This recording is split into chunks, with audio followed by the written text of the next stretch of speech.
Thank you very much, and good morning, ladies and gentlemen of the state.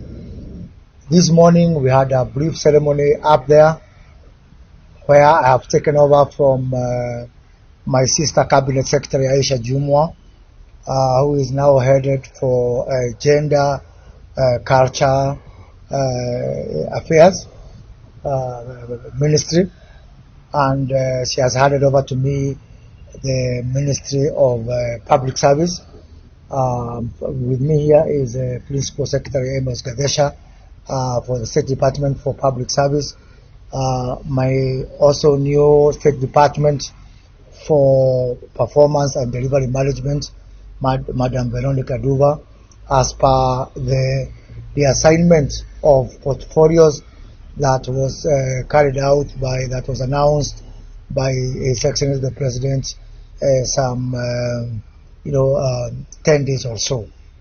I'm delighted to take over this ministry and to drive forward the transformation of our public service, and most importantly to ensure that we have got a fit for purpose public service and a public service that adds value to the people of this country. As I've told Madam Aisha Jumo, we have got 900,000 public servants in this country, and these public servants they are supposed to deliver service to 55 million Kenyans. That means we have got roughly around 60 Kenyans that depend on each of us as public servants. If you look at the issue of expenditure, we are now, our recurrent expenditure stands at around 52% of our tax ordinary revenue. That means that half of our money that we collect through taxes is spent by 900,000 people. They are the ones who make decisions to spend, and they are the ones who consume 52% of our ordinary revenue. My question is that a fair system where one person is consuming revenue contributed by 60 people? The only way out is for public servants to make a decision, a rational decision, a deliberate decision, whether they want to continue to be paying to this country or they want to be part of adding value to these people who contribute the taxes with which they are paid. And if you look at what is happening, with utmost respect, with profound respect, I am of the view that we ceased having a public service a long time ago. What we have is public employment. We are just engaged in coming to work because we are gainfully employed by the people of Kenya. And I'm asking public servants in this country to make a choice whether they want to remain as people in public employment or they really want, as the name suggests, to join public service. So I'm asking all these wadosi you see here to transition from being in public employment to being in public service. And being in public service entails a lot. You have to do more than work. I'm finding nowadays, I thought this is a culture that is there with the people who have been in the public service for a long time. But even people, young people leaving colleges, who find themselves with that privilege of working in the public service, getting into the same bandwagon of hanging their jackets in the offices, of just doing what is, the hours required of them. People are not going even one extra mile to work for these people, for the great people of this country. And being in public service is a very big privilege and honor that needs to be reciprocated by people who are enjoying that privilege and deliver more than a job to people who are paying taxes. 52% of taxes that are consumed by these 900,000 people. We really, truly owe the people of this country much more. I'm aware that President Kibaki, the late Kibaki, in his first government, attempted to reform the public service. That effort was abandoned somewhere, midstream, and I intend to pick from where President Kibaki left it by carrying out, a process-based reform of the public service to ensure that we have got a public service that is agile, that is nimble, that is fit for purpose, and that is value-adding to the people of this country. With me here also is a team from several departments. We have got the Director General of the National Youth Service. And let me take this opportunity, although I'll be visiting the NYS next week, and I'll make much more specific pronouncements on the way forward on the National Youth Service. But if you are a young person in this country, my simple advice is don't look for those other lofty jobs you're looking there. The National Youth Service will be the engine of transforming this country. It will be the engine of growing this country. It will be the engine with which the government of President Ruto is going to use to wake up our agriculture, to revive our manufacturing, to inculcate a culture of service that is based on patriotism and love for this country. We are going to transform radically the National Youth Service, and I can assure you that if you are not in the National Youth Service, you need to think twice. Gone are the days now when National Youth Service was for people who don't have anything else to do in life. We want to use the National Youth Service as a tool of hope, as a tool for intervention in various sectors in this country, so that we can be able to move forward and move our country forward. You all know the big problem we have in this country of unemployment. It is a national disaster. It is a catastrophe. We cannot do things the same way again and again and expect different results. And in 2015, with the first vision that was announced for the National Youth Service by the previous government, unfortunately, when the NYS had some problems, even withdrew away the baby with the bathwater. We now want to separate, and the bathwater aside and the baby aside, go back to the basics, go back to the factory settings, and ask ourselves, how can we be able to make the National Youth Service a major contributor in driving this country forward? In the same manner that we are going to address our Kenya School of Government, you can also expect some major transformation in the Kenya School of Government to assist the country in areas which we don't understand, which are not historically part of our forte, areas like climate change, areas like green finance. And I've had a discussion with Dr. Rigathi Gachagua, who is a Director General there, that he needs to get ready to do some major transformation of that institution.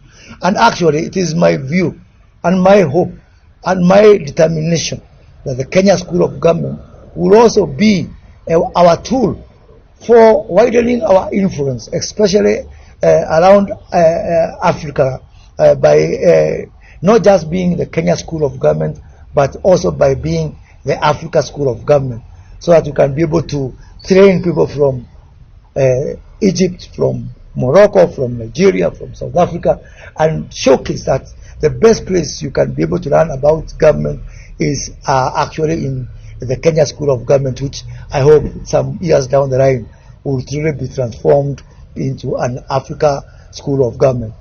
Huduma centers is another area that I want to keep a very close eye on. As you know, Huduma is a very popular facility for most Kenyans. I don't know, you are doing how many transactions?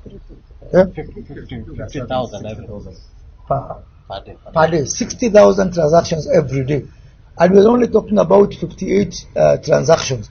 So what we want to do, 52 centers. What we want to do, I want to have a discussion with the Postal Corporation of Kenya, and we have got around 893 post offices.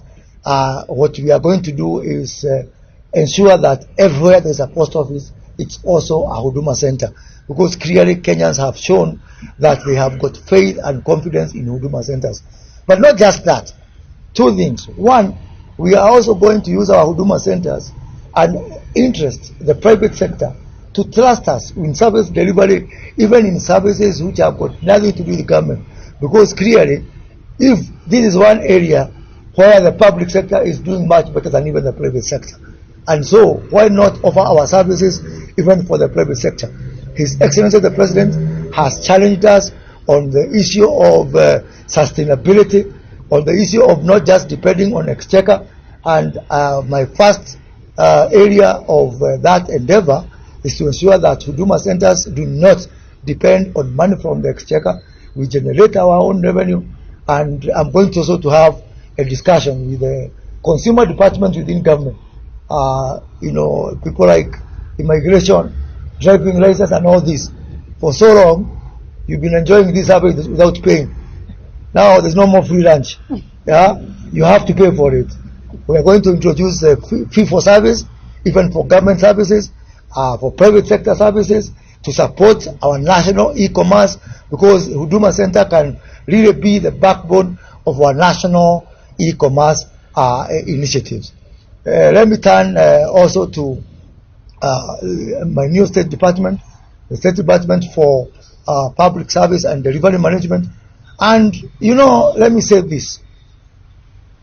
Some times back, and I was part of the political system, when there was an outcry about the way government is delivering, a lot of what I call boyfriend, girlfriend, letter writing to each other within government. People writing from this desk to that desk, as if desks are human. And because of that, the previous government had a lot of trouble because of all these, so many handoffs, so many Chinese walls, people not working together, and ultimately service delivery gets affected, performance gets affected. I am sounding off to everybody who is in public service, because now I am also in charge of the performance and delivery management. Please get your act in order. I am going to have a microscopic view of all the projects that are being done in this country, both from a horizontal level within our value chain approach, which is the preferred mode of development for the Kenya Kwanza administration, looking at our 5 clusters that we follow at the bottom-up economic transformation agenda, but also looking at counties. And in my previous job, I really perfected working with the county government. I want to assure all the county governments, I want to assure all members of parliament that I am not going to do delivery and performance from Nairobi, and I'm not going to do it from these air-conditioned lofty offices. Tukutane kwa ground. When I go to the county, I want to know, why is this health project not delivered? Why is this school not delivered? Why are we not delivering this water? Why are we not delivering these roads? Is it because of a lack of financial resources? Are there better ways that you can be able to raise government revenue? Because I am saddened by a trend that is emerging, where actually what I have seen for the last 11 months, the person who has been following up on projects on delivery is His Excellency the President himself. And that's not fair to him. He's supposed to be the head of state and government. We cannot leave the task of ensuring that you are delivering, that you are performing, that you are living up to the commitment that you have made to these people, to the President. I want to relieve the President of the burden of following up even the most minute thing. We are not being fair to the President, and that is why I want to really deploy the government delivery services, the State Corporation Advisory Committee, the Inspectorate of State Corporation, and the Performance Contracting Unit to actually relieve the President of the burden of having to find out whether there is a power blackout, whether this road, whether Mwananchi is complaining. And we don't have the luxury of time. In another 45 months, we take back our contract to the people. There's hardly any time for bickering. We are running out of time. Mwananchi is asking us questions. People are saying they want to see what we promised them. Really, it is a very, very critical and severe situation, and really, laziness is not an option. If your vehicle is not moving, Get out of the way. Ondoa jam kwa barabara, so that those people who want to deliver can be able to deliver. So I don't have those officers from the government delivery services, from the performance contracting. They are here, from the inspectorate, from the state corporation. But I want to tell them, a new sheriff is in town. You can allow me, but I'll make sure you deliver. Asante sana.